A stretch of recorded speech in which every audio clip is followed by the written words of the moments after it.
So what's up again mga guys, no? So ayan guys, at babalik tayo guys. So pang 300 to na ito na vlog guys. So ayan guys, pasensya na talaga guys, no? Hindi ako matutuloy sa Pilipinas kasi talo ako guys. Siyempre guys, nangihinayang rin kasi may plano na ako sa pagpunta ko sa Pilipinas. Magkagala kami ang pinsan ko, diba? Tapos sasakay pa naman ako sa anong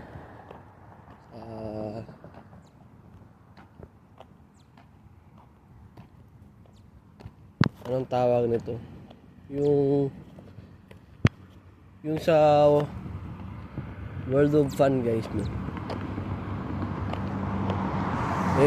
Wala nang World of Fun sa Kitkay guys. Ayan na lang guys. Ayala na lang sana, kaso lang hindi ako nananay.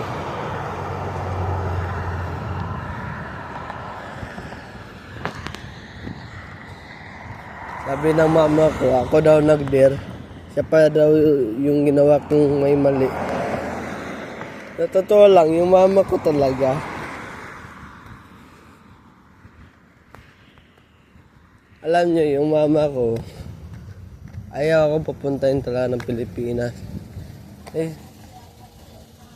Naisipan ko mag-dare sa kanya. Kaso lang, mama kasi ayaw akong mag-stay sa Pilipinas. May nagsasabi ata sa kanya, may nagsusumbong ata sa kanya na magagala daw ako doon. Hindi ko lang alam kung sino, pero may kutob ako na kakilala rin niya na hindi ko pa nakikita. O nakita ko na pero nakalimutan ko lang yung mukha. Sayang guys. So yung gagawin ko na lang guys,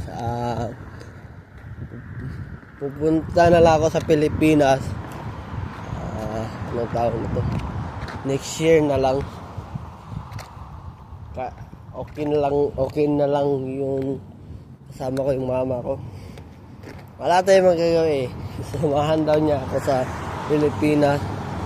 Pero paano ako makakagala ng ganyan?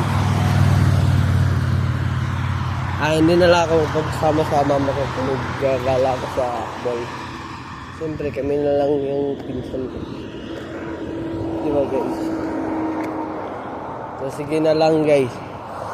Ang plano ko talaga guys, kanina guys, napag-isipan ko. Pupunta ako sa Pilipinas nang hindi pa matapos yung term ni Marcos. Yung hindi pa tapos yung term niya. Siguro 2027 titira ako doon. Uuwi. Pagka 2027 guys, uuwi ako Pinas guys. Ayaw ko dito guys. Pangit dito guys.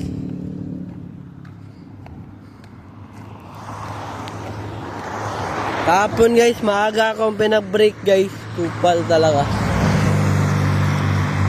Hindi pa ako nagugutom guys, no. Yung nung Thursday rin guys, pinag-break. Sinabihan ko yung manager namin na kupal. Hindi pa ako nagugutom. Pinag-break pa rin niya ako guys, kahit hindi pa ako nagugutom nun. Ang tendency kasi dyan guys, hindi nila naisip na pinag-break nila na maga yung employee nila. Hindi nila naisip na hindi pa nagagamit yung lakas nila, diba guys? Diba? Hindi pa nagagamit yung lakas nila. O diba? Sorry guys. Pasensya na guys, tatakpan yung camera. Diba? Hindi pa na gamit, pinag-break na agad. Nagamit na yung lakas pero konti lang. Diba guys? Pasensya na guys, nakamali ako guys. Di ba? Kupal talaga mga advisor ng ganyan, no? Yung ugali. Si Kuya Kupal naman, sinabihan ako na 1 oras na raw ako nag-slice ng kamatis. 73 yung ginawa ako, tapos may dice pa. Di ba hindi niya naisip? Kailangan ko raw bilisan ko. Hindi naman ako si The Flash eh. Huwag niyo i-compare si The Flash sa mga tao kasi si The Flash sa movie lang yan. Sa palabas lang yan, mabilis. Di ba guys? Maganda yung mga motor na dumadaan guys. Yung mag-break ako mamaya. Anong oras ba? 12.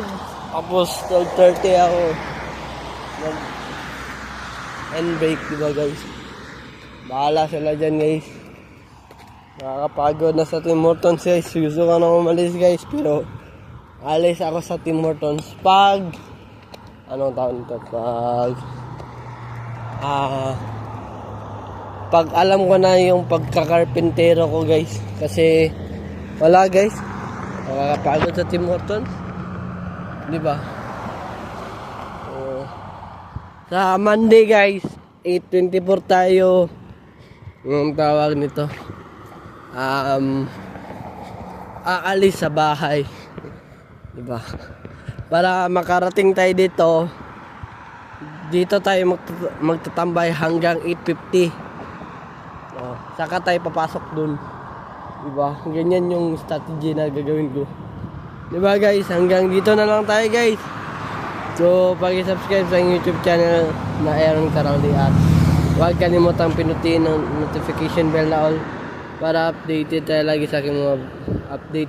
lagi sa aking mga vlog. So, ayan naman guys. Have a wonderful day and have a nice day. Keep safe and I'll see you for my next vlog. Peace out. Bye-bye.